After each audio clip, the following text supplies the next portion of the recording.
akhlak kepada kita. Nabi dah tinggalkan beberapa bekal buah daripada ilmu untuk kita. Apa yang kita kerjakan? Itulah rahmat yang Nabi SAW ajarkan kepada kita. Nabi titipkan kepada kita suatu perkara yang baik. Antaranya apa? Nabi mengajarkan kita untuk sentiasa mengambil tahu tentang perihal saudara-saudara kita. Pernah satu hari baginda Nabi SAW masuk dalam masjid. Ketika Nabi SAW masuk ke dalam masjid, matanya Nabi mencari-cari sesuatu. Nabi tengok. Maka dia tanya sahabat, "Ya Rasulullah, cari apa ya Rasulullah?" Kata Rasulullah, "Aina Ummu Mihjan?" Mana dia Ummu Mihjan? Ummu Mihjan ni perempuan tua dari negeri luar berkulit gelap, datang duduk di masjid Nabi SAW. Kerjanya menyapu masjid. Kita panggil tok koja lah, ataupun siap. Ketika itu dia membersihkan masjid je, insya-Allah. Maka apa kata sahabat radhiyallahu anhu? "Ya Rasulullah, dia dah meninggal pagi tadi. Dia dah meninggal pagi tadi dan telah kami kebumikan dia, ya Rasulullah." Punya marahnya Rasulullah. "Mengapa ada orang mati tak dikhabarkan kepada aku?" kata Nabi SAW. Sahabat kata, "Ya Rasulullah, kami menyangka kau tidak mempedulikan kepada hamba yang sekecil itu. Dia tu tak ada apa-apa peranan besar pun dalam pengembangan Islam. Dia cuma menyapu masjid je." Kata Rasulullah SAW, "Iza dafantu," apabila kamu mengebumikan orang, ada seorang yang mati, kabarkan kepada aku. Bagi tahu pada aku kalau ada orang mati, kata Nabi SAW. Tunjukkan aku kuburnya. Ditunjuk kubur Ummu Mihjan kepada baginda Nabi SAW. Nabi berdiri di kubur Ummu Mihjan dan Nabi kata, "Sufu, buat saf." Diri saf, kata Nabi SAW. Di tepi kubur Ummu Mihjan, Nabi angkat takbir, Allahu Akbar. Sampai begitu Nabi SAW melayani orang yang rendah. Tu Nabi kata, "Allahumma ahyina miskinan wa amitna miskinan." Ya Allah, hidupkan aku dalam keadaan miskin. Ini duduk dalam kelompok orang miskin. Matikan aku dalam pemandangan orang miskin. Himpunkan aku dalam kalangan orang muslim. Kata Sayyidatuna Aisyah, "Lima ya Rasulullah." Kenapa macam tu ya Rasulullah? Kata Rasulullah, "Ya Aisyah, sesungguhnya orang miskin itu masuk syurga lebih dahulu dari orang kaya. Jaraknya 40 kharif." 40 kharif ni kira-kira berapa? Lebih kurang dalam Al-Kharif ni tahun akhirat, insyaAllah. Orang miskin dah duduk dalam syurga, dah bersenang lena, dah bina rumah, dah buat empire dia dalam syurga. Orang kaya baru nak masuk. Orang kaya baru nak masuk, ceritanya. Tu kata Nabi, "Ya Aisyah, jangan sisihkan orang miskin. Kerana dengan sebab syafaat orang miskin, kita akan masuk ke dalam syurga Allah Subhanahu wa ta'ala." Itu tentang jangan memandang rendah. Siapa aja? Nabi SAW. Nah, ini akhlak Nabi tunjukkan kepada kita. Bahkan kita hari ini pun diajar lagi oleh Nabi tentang satu sifat yang namanya resist. Resist ni Nabi SAW ajar tinggalkan. Nabi kata jangan buat. Ada satu kisah dalam Syama'il Muhammadiyah SAW pada hadis 280 ke atas, insya-Allah. Apa ceritanya? Tentang baginda Nabi SAW diziarahi oleh seorang badui pendalaman. Orang badui pendalaman datang jumpa baginda Nabi SAW. Ismu Zahir, nama dia Zahir. Ini orang Zahir ni, dia akan bawa barang kampung hantar kepada baginda Nabi SAW. Dan ketika dia nak balik, Nabi akan titipkan barang pada dia. Apa kata Nabi? Zahir itu pemberi bawa barangan kepada kami, dan kami ini pemberi bekal kepada dia. Itu sebut Nabi. Atau bahasa moden kita ni apa? Zahir tu melakukan kerja import ekspor. Dia import barang pada kita, dia ekspor barang kita. Suatu hari Sayyidina Zahir ini tadi dia pergi berniaga di pasar Banu Qainuqa. Duk berniaga. Nabi datang pelan-pelan, tanpa suara apa, tanpa senyap. Nabi datang daripada belakang Sayyidina Zahir. Sayyidina Zahir ni orang kulit gelap, orang hitam. Dia punya rupa taklah lawa mana. Dengan tak bajunya dan rambutnya itu tadi menggerutu macam kismis biji-biji. Masya-Allah. Berbiji-biji rambutnya tadi. Masya-Allah taala. Yalah orang negro kan rambutnya berbiji-biji kan, masya-Allah. Makna tak lawa orangnya. Dia ada kulit hitam, rambut berbiji kata dia. Rambut yang lawa zaman Arab ketika itu ikal mayam. Rambut yang beralun. Rambut tu lawa. Tu rambut Nabi sallallahu alaihi wasallam. Insya-Allah. Maka ketika itu Rasulullah datang pelan-pelan ke belakang Sayyidina Zahir, lalu diterkapnya Sayyidina Zahir, dipeluknya Sayyidina Zahir. Peluk, grip, insya-Allah. Rasulullah grip Sayyidina Zahir ni. Zahir gelentuk. Itla'i.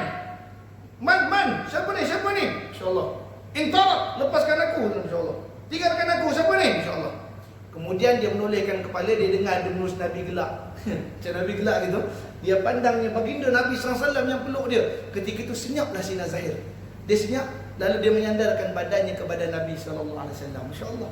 Dia nak dapat kulit berkah daripada badan Nabi SAW. Dia sandarkan kepada badan Nabi dengan penuh tenang. Saat terpandang wajah Nabi, tunduk malu dia ke belakang.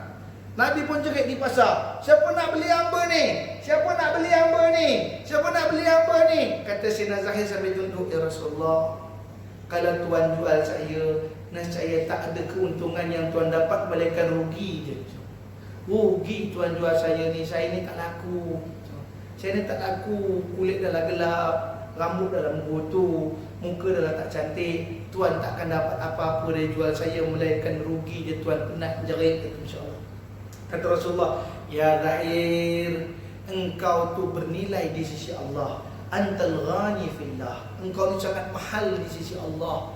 Murah pada pandangan manusia, tak ada masalah. InsyaAllah tabarakallah. Hak ni Nabi ajak. Si kulit putih merah melepak itu tadi datang memeluk si kulit hitam yang tak lawa. Kita ni bagaimana kalau ada non-Muslim yang datang pada kita, ulur tangan, salam kita boleh. Sekarang tak boleh lah kan, insyaAllah musim Covid ni. Salam kita boleh tak? Salam, orang ni makan babi, kata dia, insyaAllah. Tangan kita kena samak, kata dia, insyaAllah. Ada pula macam tu, insyaAllah tabarakallahu ta'ala. Nabi tak ajar macam tu. Nabi suruh raikan orang dengan penuh kebahagiaan. Itu sebab Nabi SAW, sahabat ni malu dengan Nabi. Orang kalau berakhlak tinggi, orang malu, orang segan. Hatta baginda Nabi SAW ni disegani oleh para sahabat. Para sahabat malu nak tunjuk muka depan Nabi SAW. Nak angkat muka depan Nabi malu. Hatta Abu Bakar. Sayyidina Abu Bakar As-Siddiq radhiyallahu ta'ala anhu, Sayyidina Umar, Uthman, mereka bila berada depan Nabi ni, mereka tunduk aja. Tunduk depan Nabi sallallahu alaihi wasallam. Ya Umar, ya Abu Bakar, labbaika ya Rasulullah. Aku sambut panggilan kau Rasulullah. Meleleh air mata dia dapat tengok Nabi sallallahu alaihi wasallam. Sedangkan sahabat-sahabat lain nak tengok, menatap Nabi tak berani. Ini kadang kita dengar orang ada ilmu tu, tak, ustaz, apa masalah ustaz? Siap menatap muka. Subhanallah ta'ala anhu. Pandang muka juga, siap biji mata. Sahabat nak pandang Nabi malu, tunduk je, pandang tali kasut. InsyaAllah tabarakallah ta'ala anhu. Kalau dipanggil ya Abu Bakar, dia angkat kepala, labbaika ya Rasulullah. Nampak Rasulullah tunduk balik, Allah, meleleh air mata. Itu sebab dalam Syama'il Muhammadiyah, kalau di pengajian kita Syama'il Muhammadiyah, siapa perawi dalam Syama'il Muhammadiyah? Anas ibn Malik, Abdullah bin Umar, Hind bin Abi Halah, Sayyidina Hasan bin Husain, Sayyidina Hasan bin Ali, Sayyidina Husain bin Ali, Abdullah ibn Mas'ud, Abdullah ibn Abbas. Ini siapa perawi-perawi ini masa zaman Nabi? Ini semua kanak-kanak je. Mereka semua ni kanak-kanak kecil yang hidup di zaman Nabi SAW, yang dapat usapan rambut daripada baginda Nabi SAW, yang dapat pandang Nabi SAW. Mana ada hadis daripada Sayyidina Abu Bakar tentang pribadi Nabi, tentang badan Nabi? Mana ada hadis daripada Sayyidina Uthman tentang bentuk badan Nabi SAW, bentuk rupa Nabi SAW? Mana ada hadis dari Sayyidina Umar tentang cerita alis mata Nabi SAW? Kenapa cerita-cerita ini diceritakan oleh budak-budak? Sebab hanya budak-budak yang memandang Nabi ketika itu. Yang dewasa ni semua malu nak mandang Nabi. Sahabat kalau teringin, rindu kat Nabi tu, menyorok balik tiang, mengintai Nabi SAW. Ya Allah, intai celah-celah tiang nak tengok Nabi SAW. Ini para sahabat radhiyallahu anhum ajma'in yang berapa sekalian. Sahabat yang dah confirm, 10 daripada mereka dah confirm masuk syurga. Yang masuk syurga ni malu nak tunjuk muka pada baginda Nabi SAW. Segan nak tangkap muka depan Nabi SAW. Hak kita ni pula minta maaf lah, saya lah yang malas selawat ni, yang malas nak perbanyakkan zikir mengingati Nabi SAW ni, tiba-tiba datang tunjuk muka Nabi, Nabi boleh syafaatkan saya. Nak minta syafaat Nabi SAW, sedangkan ketika ini kita tak rasa malu ke nak minta syafaat Nabi, tak pernah selawat pada Nabi, tak beramal dengan hidup cara Nabi SAW. Datang pada Nabi, tiba-tiba nak minta kabel tolong lepaskan daripada padang mahsyar. Hak sahabat tu yang beramal, tak tidur malam, banyak selawat pada Nabi, bangkit di tengah malam dari tawajuh kepada Allah Ta'ala dengan tahajudnya, pun depan Nabi malu. Aku nak cakap hajat pun tak tahu. Ada hajat? Rasulullah tanya. Masya Allah, 3 kali ada satu orang hamba ini, hamba berkulit gelap. InsyaAllah. Ketika Nabi SAW tanya kepada dalam mata Sayyidina Sa'ad, disebutkan, apakah engkau ingin menikah? Tunduk dia. Malu dia nak cakap. Ya, adakah engkau apa-apa hajat pada aku? Kata Rasulullah. Dia cakap, tak ada ya Rasulullah. Adakah engkau ada hajat? Katakanlah pada aku. Kata Rasulullah. Tak ada ya Rasulullah. Kali ketiga Rasulullah, apakah ada hajat? Katakanlah pada aku. Tunduk sini. Kau nak nikah? Kata Rasulullah. Kau nak nikah? Nak ya Rasulullah. Sebenarnya itu hajat dia nak bagi tahu, tapi dia kerana malu nak bagi tahu depan Nabi SAW. Kewibawaan depan Nabi SAW. Hak kita ni tak kenal habis cerita tentang Nabi SAW. Orang duk cerita memuliakan Nabi SAW, kita duk bangkang pula. Allah, mana ada zaman Nabi orang mulia Nabi? Marah pula. InsyaAllah. Ini yang sedih hati kita hari ini, ayat ini pun rahmatullah ta'ala. Bagaimana muhabbatul Rasulullah SAW disematkan dalam jiwa kita saat kita minta syafaat Nabi nanti. Rasulullah, syafaatkanlah saya. Muka pun tak tebal kalau datang pada Nabi dengan banyaknya selawat, dengan banyaknya sunnah yang kita buat terhadap diri kita untuk mengikuti jejak Rasulullah SAW. Ada seorang sahabat, ni saya nak cerita, yang mana beliau ini adalah seorang laki-laki yang lahir hampir sama dengan baginda Nabi SAW. Waktu lahirnya hampir sama dengan Nabi SAW. Siapa dia? Namanya Abu Sufyan bin Haris. Abu Sufyan bin Haris. Ini Abu Sufyan bin Haris disebutkan dalam riwayat, beliau ini merupakan sepupu Nabi SAW. Sepupu Nabi. Pak Long Nabi, ayah Yub Nabi ini, namanya Haris bin Abdul Muttalib ataupun Haris bin Syaibatul Ham, yang sama-sama menggali telaga perigi Zam-Zam dulu tu. Kan Sayyidina Haris gali perigi apa nama? Sayyidina Abdul Muttalib sedang gali lubang Zam-Zam, Haris jaga dengan pedang di depan supaya jangan orang kacau bapak dia. Tu Haris. Haris ni ada anak, nama anak dia Abu Sufyan. Abu Sufyan ni jadi sepupu Nabi SAW. Bila dia duduk dengan Nabi SAW, dia berkawan dengan Nabi SAW daripada kecil, kawan baik, best friend. Sebelum Nabi SAW kawan dengan Abu Bakar, dia kawan dengan Abu Sufyan dulu. Kenapa? Ni sepupu dia. Kawan baik, berjalan bersama, menggembala bersama dan sebagainya, Masya Allah. Sampai Nabi SAW kahwin dengan Khadijah, masih lagi kawan dengan Rasulullah SAW. Tapi tak kala umur Nabi 40 tahun, wahyu turun pada Nabi.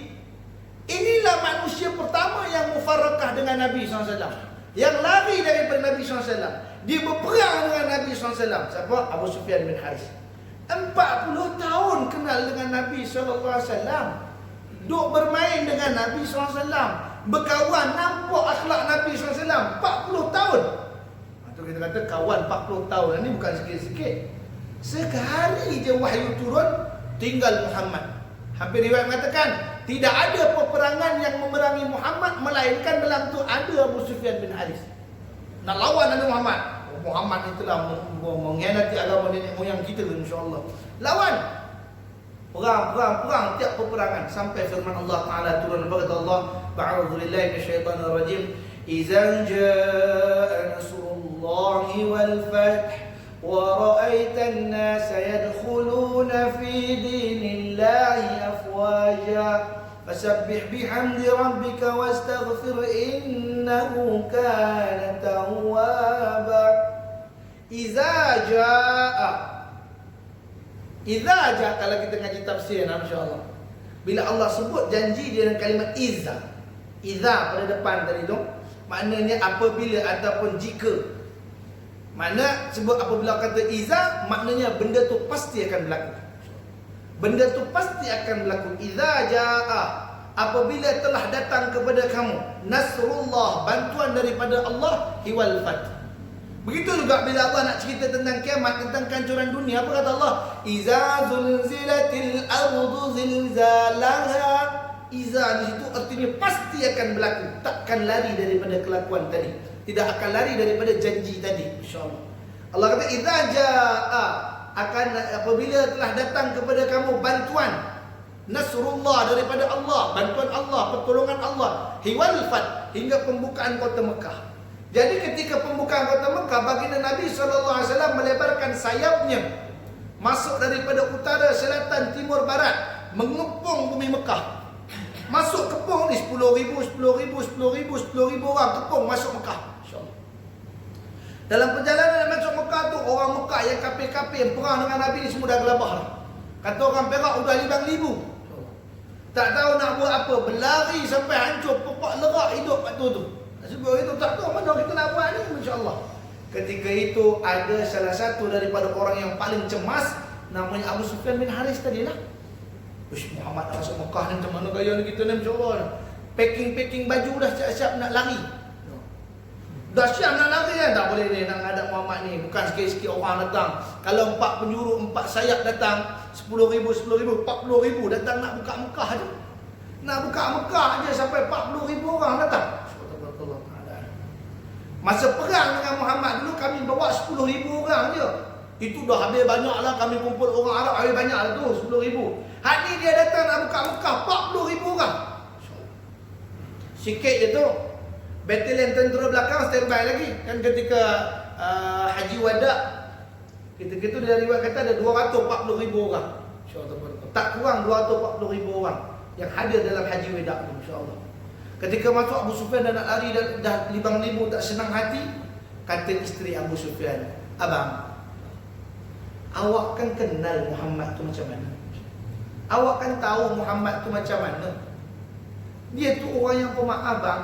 Pergi je lah minta maaf dekat dia. Apa masalahnya? Awak rendahkan ego awak tu sikit, pergi minta maaf dekat Muhammad. Minta maaf atas kesilapan awak terhadap Muhammad." Bila dia menong balik, betul juga kata bini aku.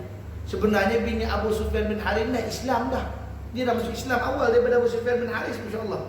Ketika itu Abu Sufyan bin Haris malam tu juga dia naik unta dia bergerak pergi perkemahan Nabi SAW. Nabi daripada Madinah nak pergi Mekah tadi, dia ada buat 18 perkemahan. Berhenti berkemah, berhenti buka kemah, berhenti buka. Berapa banyak sangat buka kemah ustaz? Sebab datang ramai-ramai. Kalau datang seorang laju. Macam kita, anak kita jemput, kita di Pelumut, nak bawa balik ke Kuala Lumpur. Sekejap dia sampai Kuala Lumpur. Lebih-lebih pun 4 jam sampai Kuala Lumpur. Tapi kalau pergi ramai-ramai satu bas rombongan Cik Kiam, macam mana gambarnya? Berhenti tuan bas, saya terkencing, masya-Allah. Tolong berhenti tepi, sakit perut pula. Makcik tak boleh itu. Berapa banyak berhenti? Tu kalau ramai baru satu bas. Kalau 40,000 orang berapa banyak nak berhenti? Berhenti dulu, kita ada tentera tengah lapar. Berhenti dulu. Tu 18 perkemahan tu. Kalau Nabi pergi dengan Abu Bakar, jalan je. Berhenti satu tempat 2-3 hari kemudian jalan lagi. Subhanallah taala gitu. Dia nak cerita Nabi berhenti banyak kemah. Di antara perkemahan awal Nabi berhenti, Abu Sufyan bin Haris datang naik unta. Datang naik unta, masya-Allah tabarakallah taala anu, berhenti di sepadan kemah Nabi SAW. Bilal security waktu ketika itu. Bilal keluar pedang. Ini muka kalau datang kemah Nabi tak lain tak bukan nak membunuh lah ni. Dia kata, ni kalau muka macam ni datang tak lain tak bukan. Muka ni memang terkenal, muka nak bunuh Nabi je kata dia, masya-Allah. Turun, masya-Allah. Apa kata Abu Sufyan? Bodohlah aku kalau aku datang nak bunuh Nabi tak bawa pedang. Bodohlah aku kata dia. Dalam bahasa Arab seperti itu, saya terjemah ke Melayu je, masya-Allah. Dia kata bodohlah aku jikalau aku datang nak bunuh Muhammad tapi aku tak bawa pedang. Maka di spot check badannya, pisau belati pun tak duduk dalam poket dia. Tak ada, insya-Allah. Maka baru dikhabar pada Rasulullah, ya Rasulullah, Abu Sufyan bin Haris datang menghadap, insya-Allah. Maka ketika itu Rasulullah kata izinkan dia masuk. Saya panggil dia masuk. Masuk je Abu Sufyan bin Haris duduk depan Nabi, tengok muka Nabi, meleleh air mata dia. Meleleh air mata. Tergamam dengan Nabi sallallahu alaihi wasallam. Apa kata dia? Ya Muhammad, maafkanlah aku, masya-Allah. Maafkanlah aku Muhammad, masya-Allah. Aku nak saksi tak ada Tuhan selain Allah dan kau wahai Muhammad pesuruh Allah. Masuk Islam Abu Sufyan, Nabi senyum pada Abu Sufyan. Dan Nabi senyum pada Abu Sufyan, kemudian Nabi masamkan balik muka, Nabi tarik. Nabi tarik muka. Waktu ketika itu apakah disebut dalam ulama bahas, bukankah ketika menunjukkan muka macam tu tanda benci? Bukan tanda benci. Nabi tarik muka ni tadi cerita urusan aku, engkau dan Allah masuk Islam. Aku Islamkan kau, engkau masuk Islam, kau beriman kepada Allah dan aku sebagai Rasul. Sekarang ni aku tarik muka sebab kita kawan. baru nak masuk Islam. Ya lama aku seru tak nak masuk. Nabi merajuk, masya-Allah. Nabi merajuk, kau perang aku kan, kau marah dengan aku kan, tak aku marah kau pula. Nabi merajuk, tarik muka dengan Abu Sufyan bin Harith. Abu Sufyan nampak Nabi merajuk, alamak, dah merajuk lah, nak kena pujuk, insya-Allah. Abu Sufyan tak langsung balik. Mana ada Abu Sufyan balik ke Mekah? Dia ikut Nabi berkemah. Ikut kemah ni. Dia buat semua kerja. Kalau orang angkat satu batu, Abu Sufyan angkat 3 batu. Bila orang buka kemah satu, Abu Sufyan buka 2 kemah. Bukan sebab nak tunjuk dia tu kaya atau dia tu kuat, tak ada. Tapi dia nak tarik perhatian Nabi SAW. Biar Nabi tanya, ush, kuatnya. Siapa yang angkat 3 ketil batu tu? InsyaAllah, Abu Sufyan kata orang. Tapi Nabi tak buat apa pun. Nabi tengok dia angkat 3 batu. Poyo je. Action dia kata insyaAllah. Ada tu lah. Poyo je diorang ni. Action nanti. Nabi pun jalan. 18 kemah Nabi pergi, Nabi tak layan Abu Sufyan. Tapi tu merajuk kawan dengan kawan. Tapi bila sampai sepadan kata Nabi apa? Siapa yang duduk dalam rumahnya dia selamat. Siapa duduk dalam masjid dia selamat. Siapa duduk dalam rumah Abu Sufyan. Abu Sufyan mana? Bin Harith, dia selamat. Subhanallah ta'ala. Nabi masih kenal lagi Abu Sufyan dan kebaikannya. Kerana Abu Sufyan bin Harith ni antara anak besar Mekah juga. Masya-Allah tabarakallah ta'ala anhu. Sebut riwayat Nabi merajuk Abu Sufyan bin Harith panjang. Setelah buka kota Mekah, Allah kata apa? Wa ra'aitan nasa yadkhuluna fi dinillahi afwaja. Wa ra'aita, dan kamu akan lihat wahai Muhammad, tannasu, manusia an-nasu yadkhulu, mereka ni masuk fi dinillah, dalam agama Allah, afwaja, berbondong-bondong ramai masuk agama Allah Taala. Ramai ni masuk. Ketika Nabi masuk Mekah memang betul ramai orang masuk Islam. Ramai ni masuk Islam bondong-bondong dalam waktu tu, sebab dalam Fathul Mekah, ketika pembukaan kota Mekah, Nabi masuk Mekah dengan mengikat serban warna hitam. Nabi masuk Mekah, Nabi ikat serban warna hitam. Itu sebab bila seorang ketua ingin memasuki satu daerah atau memasuki satu tempat, dia ketuanya akan pakai serban warna hitam. Ini setakat ni yang amalkan tu siapa? Jemaah tabligh. Jemaah tabligh ni kalau dia datang masjid-masjid ni, nak tahu mana satu ketua, dia cari yang pakai serban hitam. Tu Amir Sab nama dia. Amir Sab, dia kita orang dia sebut Amir Sab, itu bunyinya nampak macam India Bangladesh sikit. Amir Sab sebenarnya dalam bahasa Arab Amir Saf. Amir barisan, Amir Saf dia panggil gitu, masya-Allah. Dia pakai serban hitam. Bila dah buka kota Mekah, ketika dah selesai kota Mekah, berhala-berhala dari keluarkan dan dihancurkan, baru Nabi tukar serbannya memakai serban warna kuning.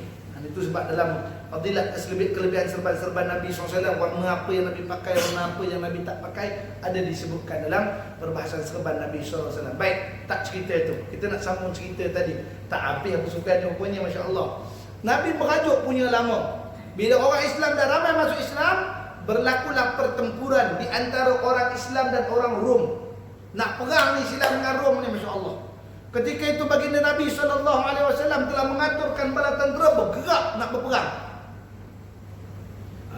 Ketika itu disebutkan, ada riwayat mengatakan bukanlah dari kalangan orang Rom, tetapi daripada kalangan pihak musuh. Sebab begitu, tengah nak perang tu, orang-orang musuh ni lebih kuat.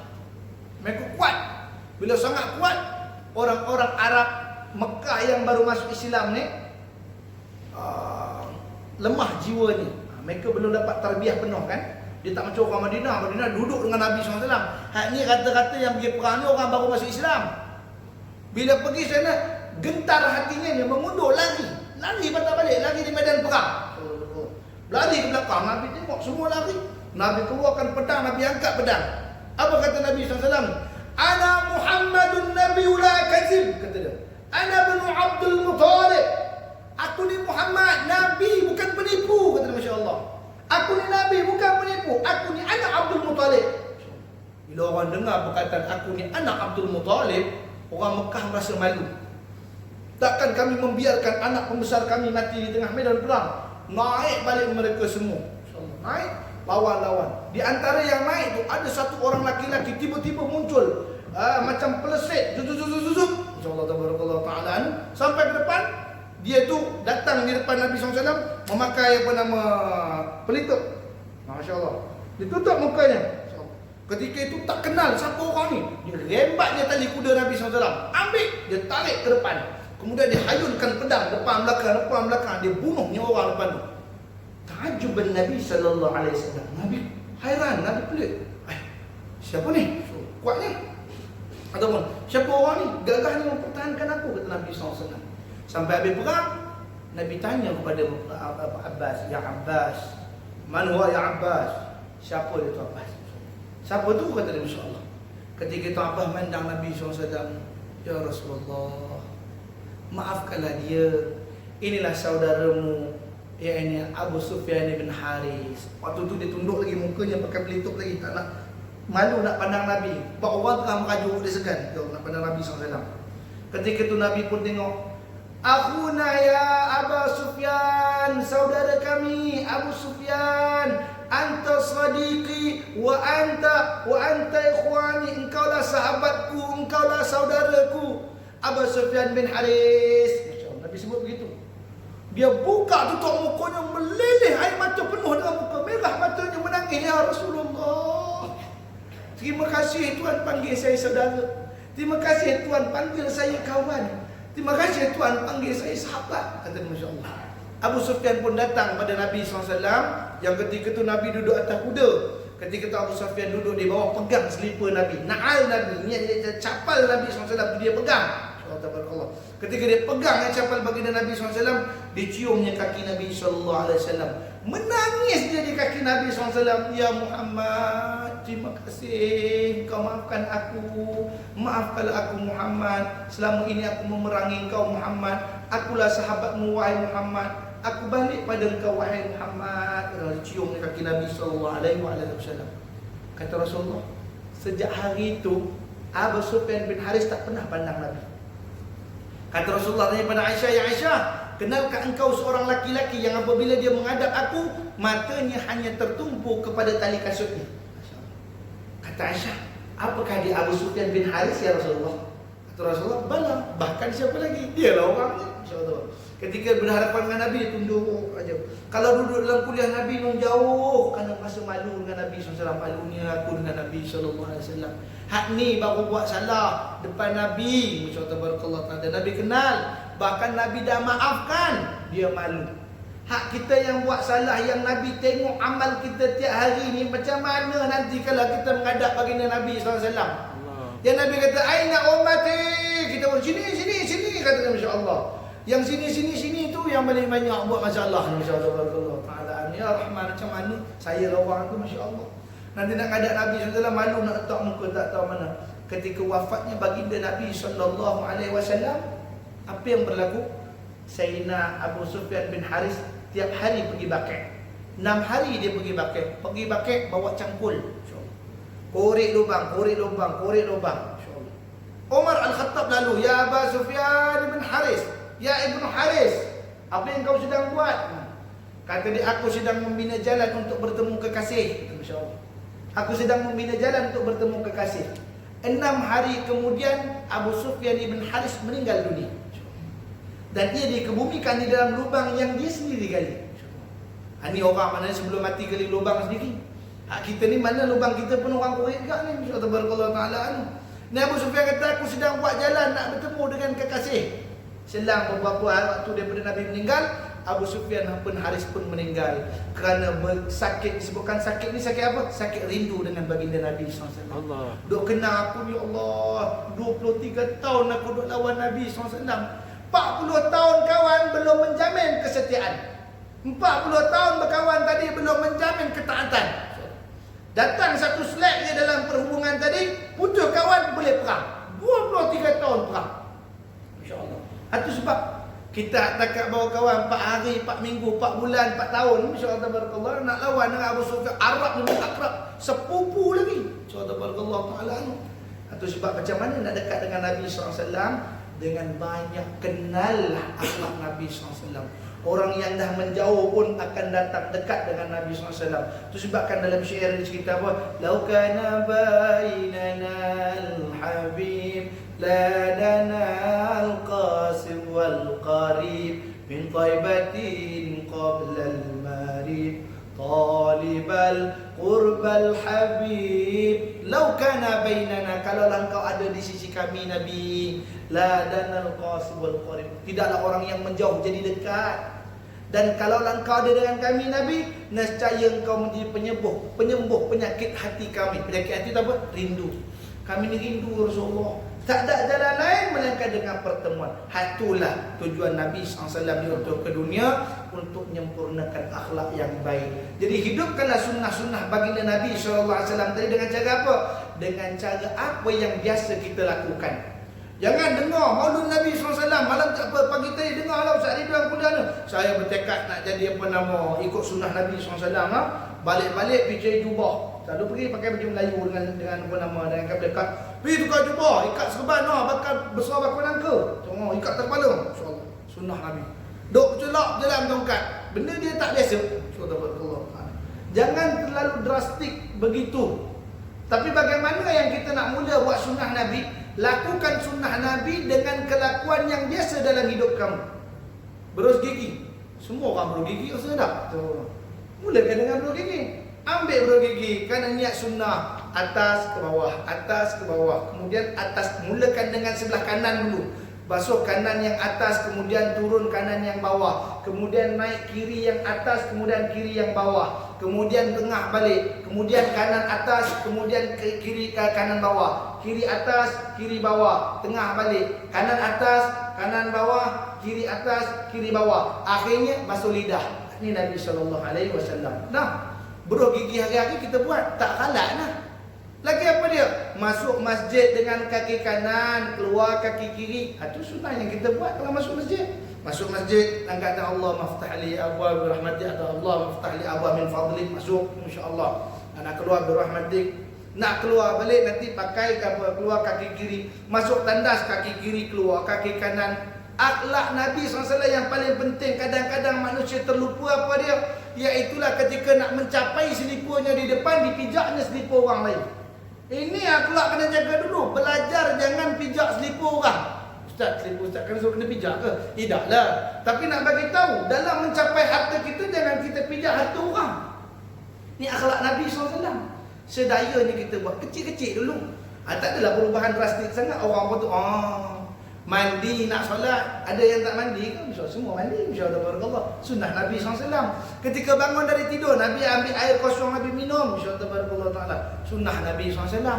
Jadi sunnah yang kecil-kecil ni lah yang kita kena titik beratkan. Jangan kita perbahaskan masalah yang besar-besar. Ini dok gaduh kita tentang pakai serban ikat cara apa. Gaduh pasal na'an Nabi, selipur Nabi SAW. Benda yang sekecil-kecilnya yang diajar Nabi itu kita kena buat dulu. Itu sebab dalam kitab Bidayatul Hidayah, Imam Ghazali dia tulis dalam kitab tadi, adab bangun tidur. Bangun tidur tu lagi kena ikut sunnah baginda Nabi sallallahu alaihi wa ala alihi wasallam. Hadirin yang dirahmati oleh Allah Taala, kata Syekh Mutawalli Sya'rawi apa dia? Sesungguhnya ketika lahirnya Muhammad sallallahu alaihi wasallam, seluruh an-nabatat, iaitu tumbuh-tumbuhan, wal jumadat, benda-benda beku, wal haiwanat dan haiwan, bergembira atas kelahiran Nabi SAW. Maka sepatutnya kitalah yang lebih gembira di atas kelahiran baginda Nabi SAW. Dan diingatkan juga pada bulan ini bukan saja bulan kelahiran Nabi SAW, tapi bulan ini juga merupakan bulan kewafatan baginda Nabi SAW. Perbanyakkanlah kita selawat kepada baginda Nabi SAW. Mudah-mudahan kita diberikan syafaat. Ada beberapa perkara yang Nabi SAW suruh kita. Pertama, banyakkan selawat supaya Nabi kenal kita. Yang kedua, sentiasa berwuduk supaya Nabi kenal umatnya dengan cahaya daripada bekas wuduk di hari akhirat kelak. Dan ada 3 syafaat yang Nabi tinggalkan kepada kita di akhirat kelak. Tak pakai kat dunia. 3 ni Nabi kata buat di akhirat untuk umatku. Apa dia? Yang pertama disebutkan syafaatul uzma, syafaat yang paling besar. Yang pertama, meminta pada Allah dipendekkan waktu hisab untuk umat Muhammad. Hisab satu orang, kalau ikut dalam perbahasan ulama, satu orang dihisab paling ringan 500 tahun. Nabi minta, ya Allah tolong pendekkan hisab umatku. Tu kita Allahumma ya Allah bantulah kami hisaban yasira, dapat hisab yang mudah. Allah. Yang kedua syafaat Nabi apa? Keluarkan umat dari neraka. Syafaat kedua, keluarkan umat dari neraka. Syafaat ketiga, masukkan umat dalam syurga. Subhanallahu taala anhu. Jadi sama-samalah kita perbanyakkan selawat pada Nabi SAW. Mulai daripada hari ini, kurang-kurang pun 10 kali selawat kita luar sembahyang. Yang Ustaz, saya selawat Ustaz, tiap kali sembahyang saya mesti selawat dalam sembahyang. Dalam sembahyang tu wajib. Yang ini yang kita sendiri tanda kasih pada baginda Nabi SAW, minimum 10 kali. Subhanallah ta'ala. Yang baik 100 kali, 1000 kali. Ada Nabi SAW kata, man salla alayya wahidan sallallahu alaihi asyara. Siapa yang selawat atasku sekali, selawat Allah atas dia 10 kali. Man salla alaihi asyara. Siapa yang selawat atasku 10 kali, sallallahu alaihi mi'ah.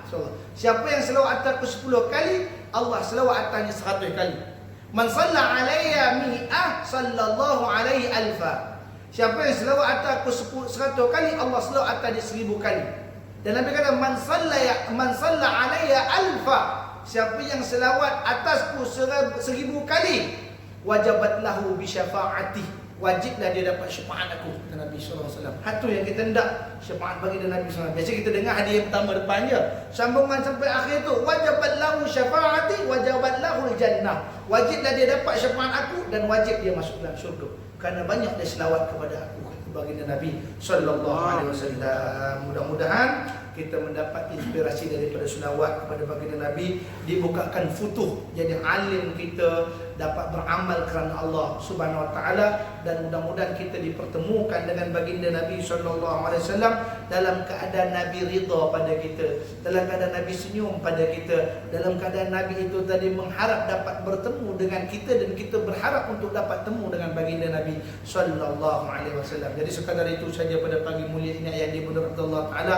Salah dan silap tutur bicara saya, apalah saya sampaikan, kiranya tidak bertepatan dengan murad kita, bersalahan dengan pandangan ulama, tak bertepatan dengan fatwa yang telah digazetkan bagi kerajaan negeri Perak, maka kepada Allah Jalla Jalaluhu Al-Azam saya minta ampun. Kepada barisan ayahanda ibunda rahmatullah taala sekalian, saya menyusun 10 jari mohon maaf. Kepada barisan ahli jawatan kuasa masjid, para a'immah, tuan-tuan imam, tuan-tuan bilal, tuan-tuan guru, para ustaz, tuan-tuan haji, tuan-tuan lebay, orang-orang tua sesepuh di kalangan kita, saya mohon tegurlah diri saya dengan teguran bisawab jika saya melakukan kesilapan dalam penyampaian.